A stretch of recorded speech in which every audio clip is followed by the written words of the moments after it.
Hello， 大家好，欢迎收看第281期的亚当球鞋，我是亚当。今天我们一起来聊聊这一双李宁的利刃4。本期视频由您的点赞赞助播出。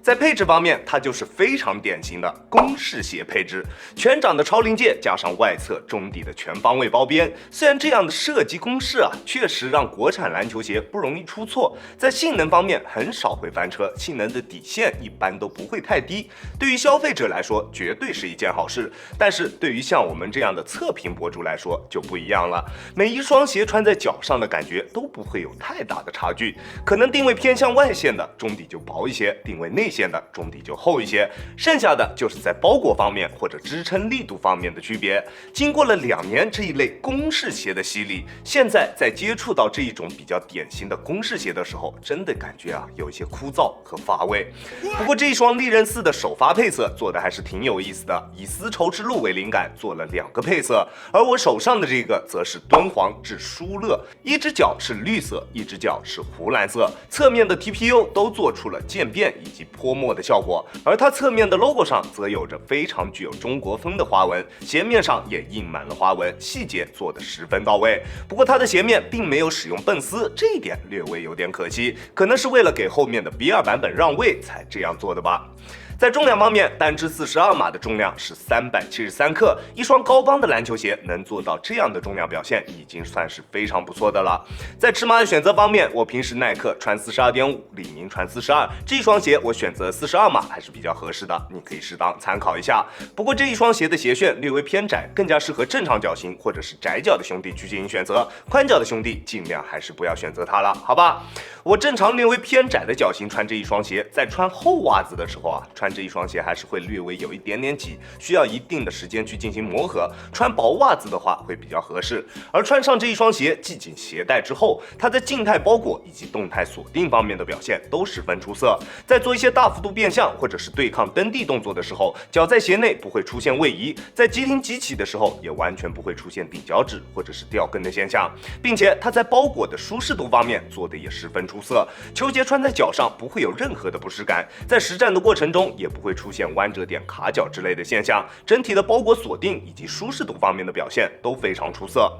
而它的鞋面在保证舒适度的同时，在强度方面也完全没有问题。虽然鞋面的整体材质会有一些偏软，但是侧面大面积的软质 TPU 以及较为出色的前掌锁定，都让这一双鞋在侧向支撑方面有着十分拔群的表现。不管做什么动作，鞋面都能很好的兜住双脚，在做动作的时候心里不会有任何的后顾之忧。而在鞋面方面表现最为出色的地方是它的后跟锁定，后跟的锁定做的真的非常的出色，有我第一次穿上预帅13泵高帮的那种感觉。系紧鞋带之后，脚踝处的鞋面能够牢牢的锁住脚踝，不管是对于脚踝的保护，还是对于整一双鞋的鞋脚一体性，都有着非常明显的提升效果。它的鞋面整体表现十分出色，在中底方面的表现也同样优秀。虽然是大家比较熟悉的这种全掌泵加上侧面的 TPU 包围，但是它在中底的调教方面做的真的非常棒。中底的整体重心控制的比较低，场地感非常出色，在反应性方面的表现也同样十分拔群。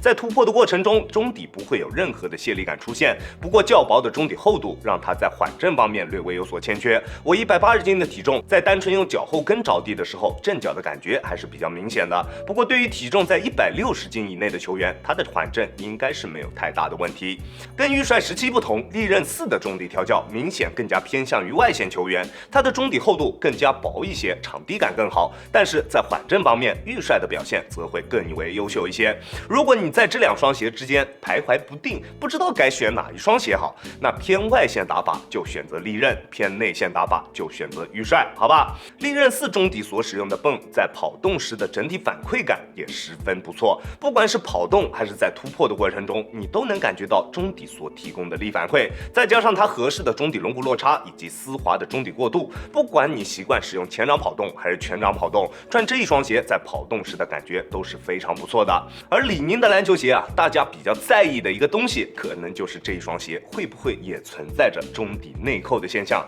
我可以很负责任的告诉你，没有，一点点也没有。中底的立线非常正，不管是在静态还是动态的状态下，它都不会有中底立线偏移的情况，这一点大家可以放心。而中底大面积的 TPU 支撑片不仅让球鞋的中底过渡更为流畅，还保证了球鞋的中底刚性，在实战的过程中，脚底下的球鞋不会出现夸张的形变，并且中底的强度也比较适中，并没有什么穿着门槛，也不会对于跑动啊或者是变向产生什么限制感。加上它弧形的大底以及较低的中底重心，整体的灵活性表现也完全没有问题。虽然脚踝处的锁定确实非常出色，会在一定程度上影响到球鞋的灵活性表现，但是只要你对于高帮的篮球鞋不反感，你就可以选择这一双鞋。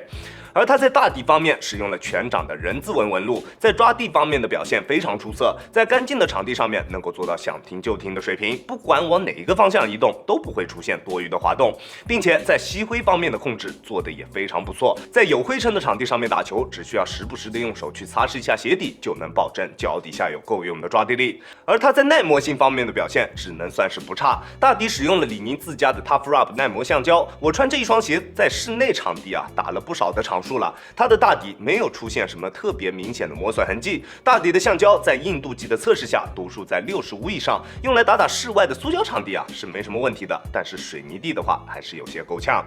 这一双鞋亚当球鞋主观评级 S 级，虽然利刃这一个系列在大家的印象当中跟玉帅好像是同一级别的，但是从上一代和这一代不难看出，现在利刃明显比玉帅要高了一个等级。虽然价格也确实有所上升，但是我觉得它的实战性能完全对得起它现在的价格。这一双鞋在各方面的表现都十分出色，不管是大底的抓地耐磨，中底的反馈缓震，鞋面的包裹支撑，我在这一双鞋身上基本上是找不出什么明显的缺陷。如果要进行升级，它在鞋面的强度方面啊，可以适当的提升一下，中底加一个铲形的碳板，那这一双鞋就绝对可以作为一双面向职业球员推出的球员版鞋款来进行发售。但是它现在的整体强度表现绝对是更加符合市场需求的，如果后续价格能够降到500左右，这双鞋一定能够卖爆。不知道这一次的利刃4 V2 会有什么样的升级，我还是比较期待的。我更加期待李宁能够为这一双鞋推出一个 Pro 版本或者是 Ultra 版本，